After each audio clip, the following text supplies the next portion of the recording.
ఉత్కంఠ భరితమైన మధుబాబు గారి socio crime thriller సిరీస్లో వెట్టి 24వ భాగం. గుండ్రటి ముఖం, చెంపకు చేరడేసి కళ్ళు అని కవులు వర్ణించే విధంగా ఉన్న పెద్ద పెద్ద కళ్ళు, తెల్లటి ఒంటి రంగు. చేతులు రెంటినీ కలిపి నమస్కారం చేశాడు వెట్టి. నిన్ను మా అత్తమ్మకి మా చిన్నమ్మకి కాపలాగా దుర్గన్నపల్లి నుంచి సబ్బిరెడ్డి ప్రత్యేకంగా పంపించాడని మా రమణయ్య పంతులు గారు నాకు చెప్పారు. చాలా సంతోషం. నీకు బయట గది ఏర్పాటు చేయించాను. పనోళ్ళు ఏసీ బిగిస్తున్నారు. బాగోలేకపోతే సిగ్గుపడకుండా చెప్పు, ఇంకో గది ఏర్పాటు చేయిస్తా. మృదుమధురంగా చెప్పింది ఆమె. చాలా థ్యాంక్స్ తల్లి. ఎటువంటి గదైనా నాకు బాగానే ఉంటుంది. ఏసీలు గీసీలు నాకు అనవసరం. మీరు శ్రమ తీసుకోవలసిన అవసరం లేదు, వినయంగా చెప్పాడు అతను. రమణయ్య పంతులు చెప్పారు, తెలివైన వాడివని, మర్యాదలు మన్ననలు తెలిసిన వాడివని అంటూ శివారెడ్డి నుదుటి మీద చెయ్యి వేసి నొసలు విరిచింది ఆమె. ఏమైంది తల్లి? ఆందోళనగా అడిగాడు రమణయ్య పంతులు. టెంపరేచర్ వచ్చింది మళ్ళీ. ఈయన నవ్వుతూ మాట్లాడిన మరుక్షణం వచ్చేస్తోంది జ్వరం. ఎందుకో తెలియటం లేదు. ఒకసారి డాక్టర్ని పిలిపించండి, ఆర్డర్ ఇచ్చింది ఆమె. అవసరం లేదు రాజీ. చెల్లెమ్మని చూసి చాలా రోజులైంది గదా. 4 మాటలు ఎక్కువ మాట్లాడేసరికి ఒళ్ళు వెచ్చబడింది. ఒక ఎర్ర తీసివేస్తే అదే తగ్గిపోతుంది అంటూ ప్రొటెస్ట్ చేశాడు శివారెడ్డి. నవ్వు 400 రకాల రోగాల్ని తగ్గిస్తుందని అంటారు. మీ విషయంలో అది అబద్ధమవుతోంది. మొన్న కూడా ఇలాగే జరిగింది. బాజిరెడ్డి కొడుకు పఠాన్ ట్రాక్టర్ మీద నుంచి కింద పడ్డాడని తెలిసి పకపకా నవ్వారు. నవ్విన 4వ నిమిషంలో 102 జ్వరం అంటూ, పంతులుగారు, డాక్టర్ని పిలిపించండి, మరింత ఖచ్చితంగా ఆర్డర్ ఇచ్చింది ఆమె. పదబ్బయ్యా, అన్నా చెల్లెళ్ళు ఆళ్ల వదినమ్మ వాళ్ల మాటలేవో వాళ్లను మాట్లాడుకోనిద్దాం. మనం వెళ్ళిపోయి ఆ డాక్టర్ సంగతి చూద్దాం అంటూ వెట్టి చేయి పట్టుకుని ఉలిక్కి పడ్డాడు. సలసలమని కాగిపోతోంది వెట్టి చెయ్యి. చెయ్యి ఒకటే కాదు, ఎరుపు రంగుకు మారిపోతున్నాయి కనులు. దవడలు బిగుసుకుంటున్నాయి. నువ్వు కంగారు పడాల్సిన పనేమీ లేదబ్బయ్యా. శివారెడ్డి సారుకు జ్వరం రావటం, అంతలోనే తగ్గిపోవటం ఇదంతా చాలా సాధారణం. కొత్తగా వింటున్నావు కాబట్టి నీకు గందరగోళంగా అనిపిస్తోంది. పద పద అంటూ బలవంతంగా లాక్కుపోయినట్టు ఎవరికీ కనిపించకుండా బలవంతంగానే బయటికి తీసుకుపోయాడు. మరమనిషి మాదిరి బరువుగా అడుగులు వేశాడు వెట్టి. శివారెడ్డి గదిని ఆనుకుని 6 గదులున్నాయి. వాటన్నింటినీ దాటి 7వ గదిలోకి తీసుకుపోయి ఠక్కున తలుపులు మూసి గడియ పెట్టాడు రమణయ్య పంతులు. శివారెడ్డి సార్ను చూడటానికి డాక్టర్ని పిలవలసిన అవసరం లేదా? తడి ఆరిపోయినట్లు తయారైన కంఠంతో అడిగాడు వెట్టి. డాక్టర్ సంగతి తర్వాత, ముందు నీ గురించి చెప్పు. నీకు జ్వరం ఎందుకు వచ్చింది? నీ ముఖం ఎందుకు వికటంగా మారిపోతోంది? సూటిగా అడిగాడు రమణయ్య పంతులు. బాజిరెడ్డి కొడుకు పఠాన్ అంటే అనంతపురంలో చదువుకున్నాడు కదూ? పళ్ళు బిగిస్తూ అడిగాడు వెట్టి. అవును, పేరుకు మాత్రమే చదువు. చెడు తిరుగుళ్ళు తెగ తిరిగాడు. ఎప్పుడు చూసినా తగువులు, తన్నులాటలు కటువుగా అన్నాడు రమణయ్య పంతులు. అసలు పేరు పార్థసారథిరెడ్డి. వెధవ ఒడ్డు పొడుగు ఒంటి రంగు చూసి అందరూ పఠానని పిలవటం మొదలుపెట్టారు. వెక్కిరింపుగా పెదవి విరుస్తూ చెప్పాడు రమణయ్య పంతులు. వేడెక్కిన తన ఒళ్ళు మళ్లీ సెగలు పొగలు వెలువరుస్తున్న అనుభూతి కలగటం మొదలైంది వెట్టికి. అంతకు ముందు కళ్ళు మాత్రమే ఎర్రబడ్డాయి. ఇప్పుడు కళ్ల ముందున్న ప్రపంచమంతా ఎరుపు రంగులోకి మారిపోయినట్లు అనిపించసాగింది. పళ్ళు బిగించకుండా ఉండేందుకు, ఆగిపోయిన ఆలోచనల దొంతరను తిరిగి కనుల ముందుకు తెచ్చుకోకుండా ఉండేందుకు చేసిన ప్రయత్నం ఇంకోసారి విఫలమైంది. ఎవడివిరా నువ్వు నాతో చెప్పటానికి? నేనెవరినో తెలుసా? పరమ వికృతంగా ముఖం పెడుతూ రౌద్రంగా అడిగాడు పఠాన్. ఉదయం 8 గంటలు కూడా అవ్వకముందే బుల్లెట్ బండి రోడ్డు మీద వదిలి అతని హాస్టల్ దగ్గరికి పోయాడు విఠల్ రెడ్డి. అతని గది నెంబరు తెలుసుకుని ఉండటం వల్ల సూటిగా వెళ్లి తలుపులు తట్టాడు. ఎవడివి నువ్వు? ఏంటి నాతో పని? నిద్ర కన్నులను నులుముకుంటూ దురుసుగా అడిగాడు పఠాన్. కారపు సరుకు అమ్ముకునే తోపుడు బండి సుదర్శనం నీకు తెలుసు కదా? పరమ ప్రశాంతంగా అడిగాడు విఠల్ రెడ్డి. ఆడెవడో ఎదవ. అట్టాంటి ఎదవలు నాకెందుకు తెలియాలి? అదే దురుసుతనంతో ఎదురు ప్రశ్న వేశాడు పఠాన్. ఆడెవరో ఎదవ కాబట్టే నీలాంటి చచ్చుముఖాల్ని చూసి అదే పనిగా భయపడి చేస్తున్నాడు. ఆడి కూతుర్ని నువ్వేదో చేస్తావని అదే పనిగా బెదిరిస్తున్నావంట అన్నాడు విఠల్ రెడ్డి. ఓహో, అర్థమైంది. ఆడికి నువ్వు హెల్పింగ్కు వచ్చావా? ఇంతకు ముందు కూడా 2 సార్లు ఎవరితోనో కబుర్లు పెట్టావు. నువ్వేనా? నీ పేరు విఠల్ రెడ్డి కదూ? వెక్కిరింపుగా అడిగాడు పఠాన్. అవును, ఆడినే నేను. ఆఖరిసారి చెప్పటానికి వచ్చాను. ఆ బిడ్డ చాలా ఇంటెలిజెంట్. చక్కగా చదువుకుని జీవితంలో చాలా పైకి పోవాలని అనుకుంటోంది. వెంటబడి డిస్టర్బ్ చేయొద్దు, వదిలేయ్ అన్నాడు విఠల్ రెడ్డి. వదలకపోతే ఏం చేస్తావు? తల తీసి మొలేస్తావా? నీ చుట్టం కాదు, నీ పక్కం కాదు. నువ్వేమైనా లైనేసుకుంటున్నావా అడిగాడు పఠాన్ ఇంకా దురుసుగా. తప్పుడు మాటలు వద్దు, వదిలేయ్ మరింత మర్యాదగా చెప్పాడు విఠల్ రెడ్డి. వదలనుగాక వదలను. అసలు గిట్టిగా మాట్లాడితే ఇవ్వాళ్లే నడి రోడ్డు మీద దాన్ని అంటూ తను చేయబోయే సాహస కృత్యాన్ని వివరించబోయాడు పఠాన్.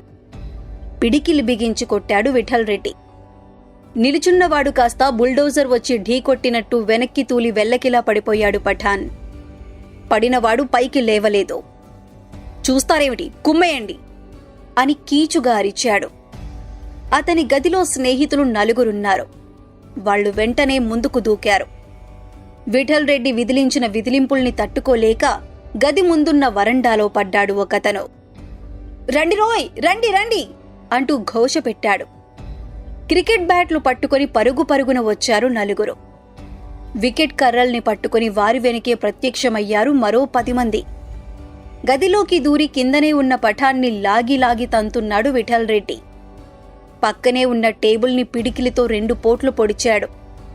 టేకు కర్రతో చేయబడిన టేబుల్ అది. ప్లైవుడ్తో తయారు చేయబడినట్లు పుటుక్కున చతికిలబడిపోయింది. పొడుగ్గా ఉన్న దాని లెగ్ ఒకదాన్ని అందులోంచి తీసుకుని పఠాన్కి వత్తాసుగా వచ్చిన వాళ్లందరి మీద కలబడ్డాడు అతను. 10 సెకండ్లు కంటిన్యూ అయ్యిందా పోట్లాట. 11వ సెకనులో చట్రాతి మీద కొట్టిన చిల్ల పెంకుల మాదిరి చెల్లాచెదురైపోయారు అందరూ. తను కూడా పైకి లేచాడు పఠాన్. విఠల్ రెడ్డి పక్క నుంచి పరుగు మొదలుపెట్టాడు. వార్డెన్ గారి ఆఫీసు ముందు పట్టుకోగలిగాడు విఠల్ రెడ్డి. మరోసారి కిందికి నెట్టి పాదాలతో ప్రహరించటం స్టార్ట్ చేశాడు. గావు కేకలు పెట్టాడు పఠాన్. బాధ భరించటం అసాధ్యమై గోలగోలగా అరిచాడు.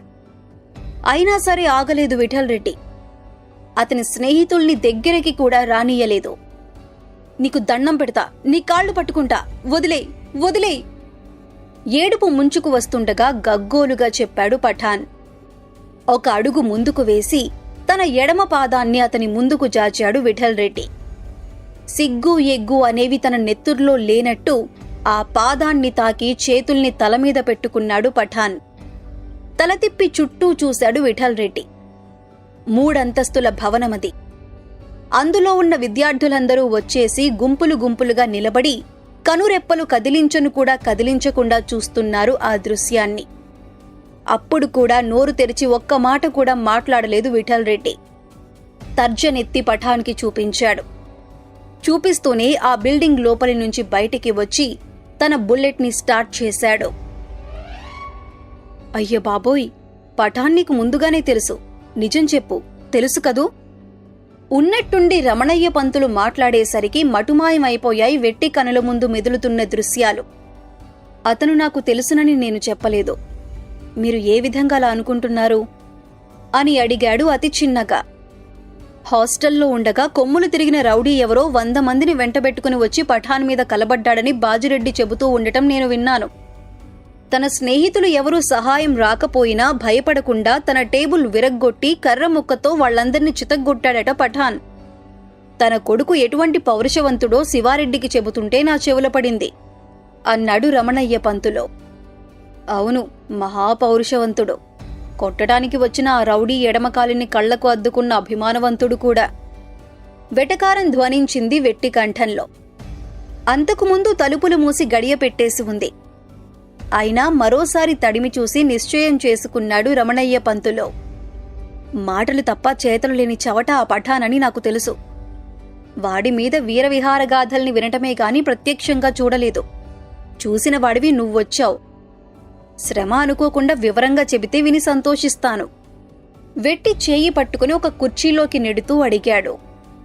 100 మందిని వెంటేసుకుని వచ్చిన రౌడీని చావబాదిన పఠాన్ ఆ తర్వాత ఆ రౌడీ ఏమయ్యాడో ఏమైనా చెప్పాడా? అడిగాడు వెట్టి.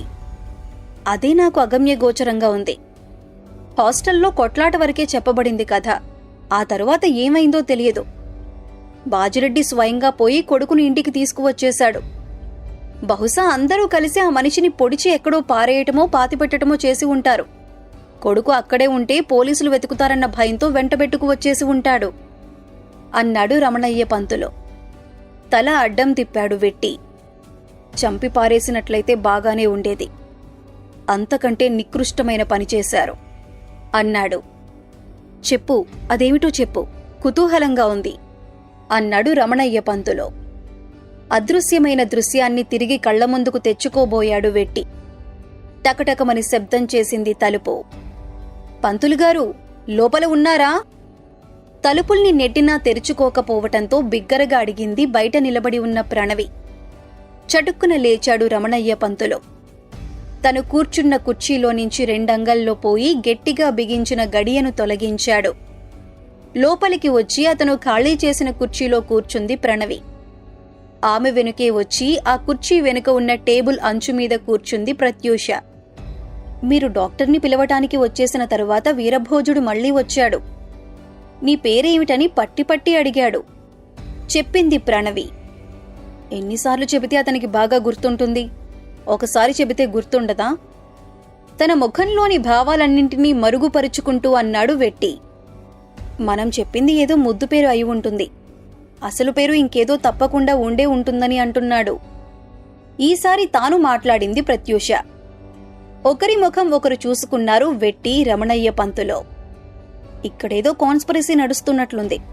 అదేమిటో మాకు తెలియవలసిన అవసరం ఉన్నట్లుంది అన్నది ప్రణవి. పరాయి వాళ్ల నోటి వెంట బయటికి వస్తే లేనిపోని కల్పితాలు అతికించబడతాయి.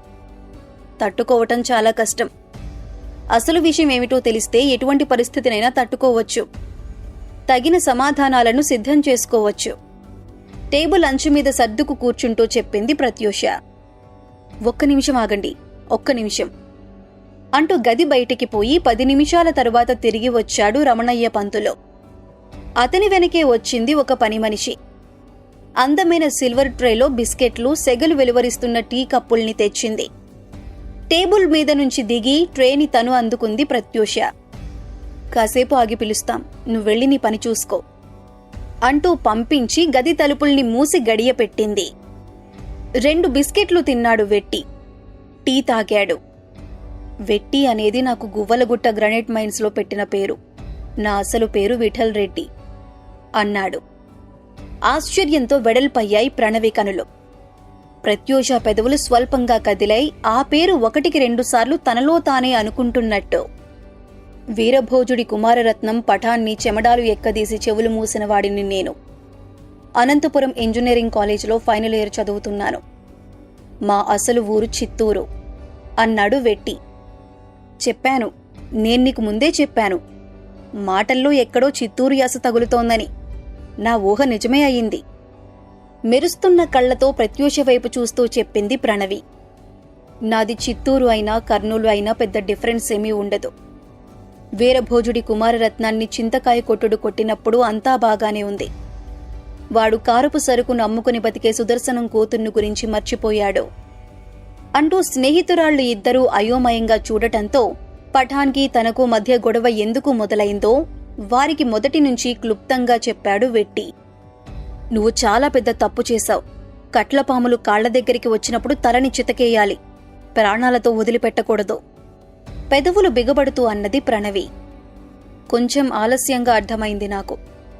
పఠాన్ తండ్రి ఎటువంటివాడో ఏమాత్రం ముందుగా తెలిసినా తప్పించుకునేవాడిని. తప్పైపోయింది. దీర్ఘంగా నిట్టూరుస్తూ అన్నాడు వెట్టి. ఏం జరిగిందో వివరంగా చెప్పి ఆ తర్వాత తీరికగా నిట్టూర్చుకుందువు కాని ముందు జరిగింది చెప్పు. చిన్నపిల్ల మాదిరి అసహనంగా అన్నది ప్రణవి. ముఖం మీద ప్రత్యక్షమైన స్వేద బిందువుల్ని హ్యాండ్ కర్చీఫ్తో అద్దుకుంటూ చెప్పటం మొదలుపెట్టాడు వెట్టి.